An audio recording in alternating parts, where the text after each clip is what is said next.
साथियों, Haryana assistant professor भर्ती परीक्षा जो आयोजित की गई थी 1 जून को, वो परीक्षा कैंसिल कर दी गई है। आज का नोटिफिकेशन है, ध्यान दें, हरियाणा पब्लिक सर्विस कमीशन की, और इसमें इस एग्ज़ाम को कैंसिल करने की घोषणा की गई है। जो आयोग शुचितापूर्ण ढंग से एग्ज़ाम नहीं करा सकता, उसके जो प्रश्न पत्र हैं उनमें शुद्धता नहीं है और लगभग 50 से ऊपर गलतियां हैं। किसी रचना का कोई ढंग का नाम नहीं है, गलत टाइपिंग हुई है और उसकी कोई प्रूफ नहीं हुई है, और वे चाहते हैं कि इस आयोग की परीक्षा दे करके अभ्यर्थी बेहतर प्रदर्शन कर सकें, तो ऐसा संभव नहीं होता। जितनी बेहतर तैयारी प्रतियोगी करके जाते हैं, उतनी ही बेहतर ढंग से अगर एग्ज़ाम कंडक्ट कराया जाए, प्रश्न पत्र उसी ढंग से बनाए जाएं, तो बड़ा संतोष होता है। लेकिन आयोग अपने इस प्रयास में, और वो कोई भी आयोग हो इस समय जो भी दिखाई पड़ रहे हैं, अपने परिश्रम से, मेहनत से और अपनी जो एक प्रतिष्ठा है उसको दांव पे रख के काम कर रहे हैं। उसी का ये नतीजा है कि इसे कैंसिल करना पड़ा।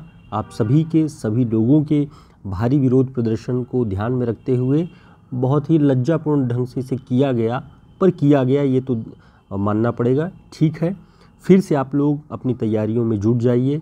जो भी है, जिस भी तरीके के प्रश्न आए थे उन्हें ध्यान में रखते हुए फिर से ऐसे सारे पक्षों पर ध्यान दीजिए जो परीक्षाओं में लग रहा था कि हमसे छूट गया, उन्हें ध्यान रखें। क्योंकि पेपर भी जो बनाया गया था ज़रूर पाठ्यक्रम से बनाया गया था, लेकिन उसका स्तर नहीं। जैसे रचनाओं से बहुत सारे प्रश्न पूछे गए थे कि किस अंक का कौन सा दृश्य, किस दृश्य में है ये, तो इस तरह के प्रश्न पूरी तरह से ही ऑब्जेक्टिविटी डाल करके आप एक कंप्यूटराइज्ड माइंड चाहते हैं प्रतियोगी से।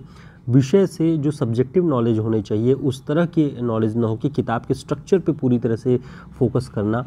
एक ऐसा लगता है कि जैसे प्रश्न बनाने का कोई और औचित्य नहीं रह गया, तो इसी तरीके के प्रश्नों को शामिल कर दिया गया। तो ये सब दुर्भाग्यपूर्ण है।